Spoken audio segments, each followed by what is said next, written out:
Hello fellow gardeners, and welcome back to Smart Garden.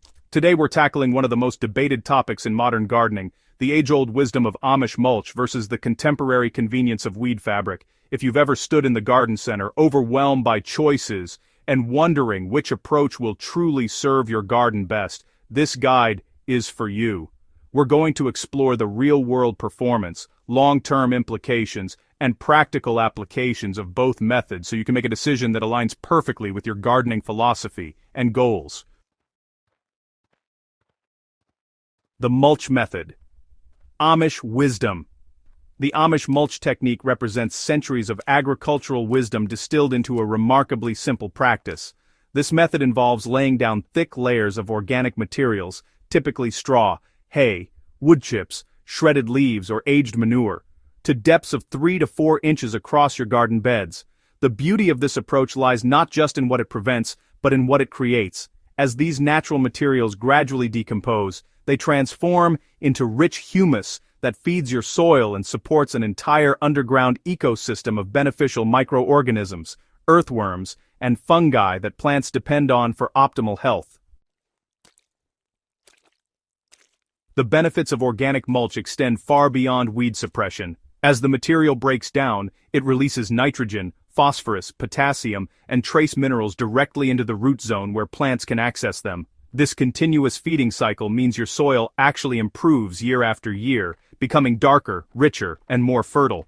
The mulch layer also acts as an insulating blanket, moderating soil temperature extremes that can stress plant roots.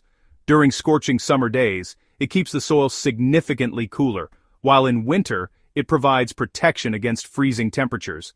Moisture retention is another tremendous advantage. A properly mulched bed can reduce watering needs by 50% or more because the organic layer dramatically slows evaporation.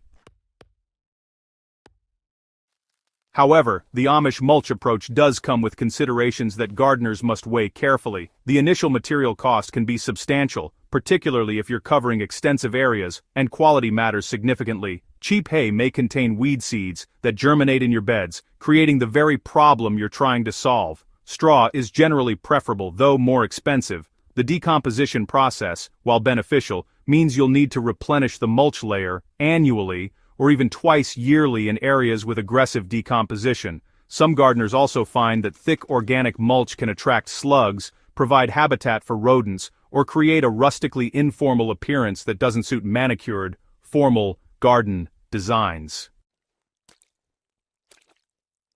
Weed fabric, really represents the gardening industry's attempt to engineer a permanent solution to the persistent problem of unwanted plants. Installing it involves preparing the soil, rolling out sheets of woven or spun synthetic material, securing them with landscape staples, and then cutting precise openings where you want your desired plants to grow.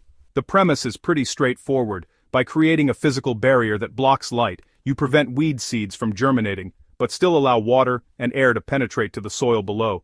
Honestly, many gardeners are initially attracted to the promise of installing it once and enjoying years of weed-free maintenance.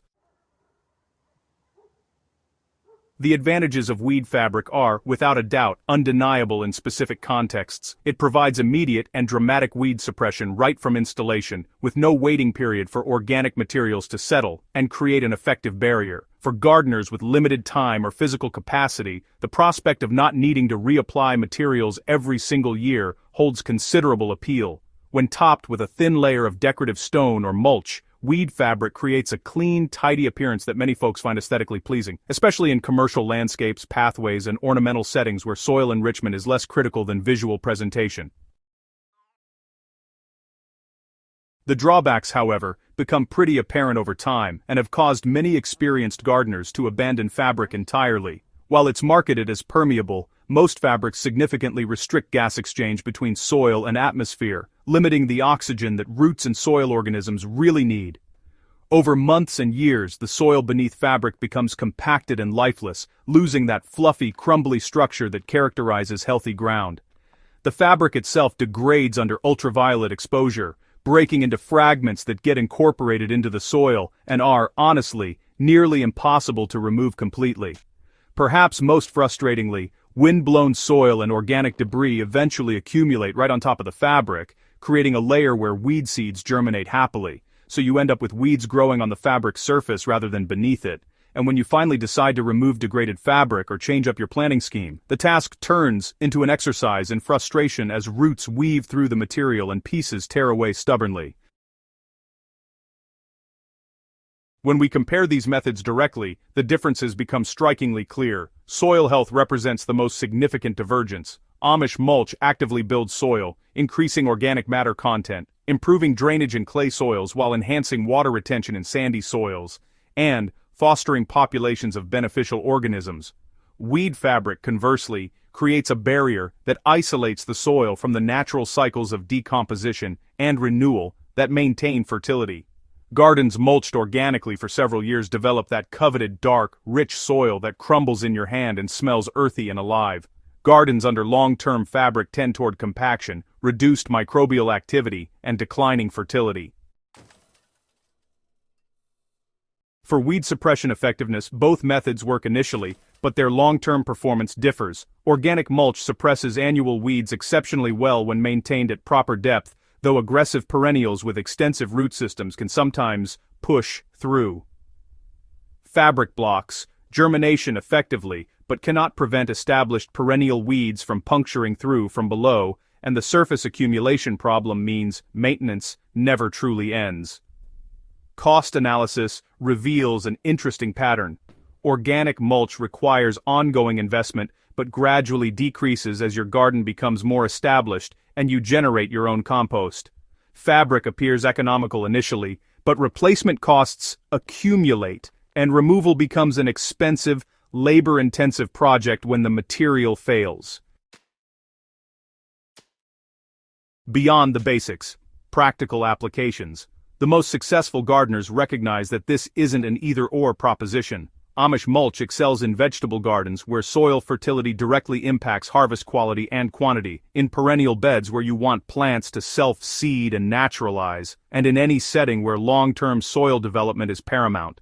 Organic mulch also makes environmental sense, avoiding synthetic materials and supporting sustainable closed-loop systems, where garden waste becomes garden food. Weed fabric actually finds some pretty legitimate uses in specific niches.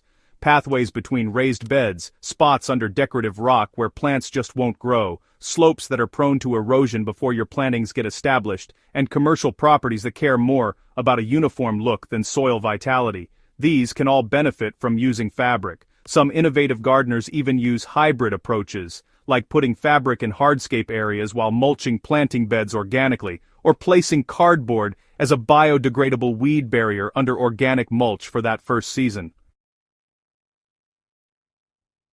The ultimate choice really reflects your gardening priorities and philosophy. You'll want to choose Amish mulch if you're committed to building living soil, growing food, creating habitat for beneficial insects and soil life, and embracing gardening as an ongoing relationship with your land. Sure, this path means annual maintenance, but you can trust that your investment will compound over time, leading to more productive, resilient garden beds that actually get easier to manage as your soil health improves. Select weed fabric when permanence and minimal maintenance are more important to you than soil considerations, or when you're working with inert materials like decorative stone or in utilitarian spaces where plants just won't grow no matter what. It's important to recognize the environmental implications here and understand that this choice is really about prioritizing short-term convenience over long-term ecosystem development. We'd love to hear about your experiences with either method, what worked for you, what surprised you, and what you'd do differently next time. Go ahead and drop your thoughts in the comments below, and don't forget to subscribe to Smart Garden for more practical gardening wisdom. Be sure to hit that share button to help fellow gardeners make informed decisions too. Next time we're diving into advanced composting techniques that turn kitchen scraps and yard waste into black gold for your garden. Until then, happy gardening!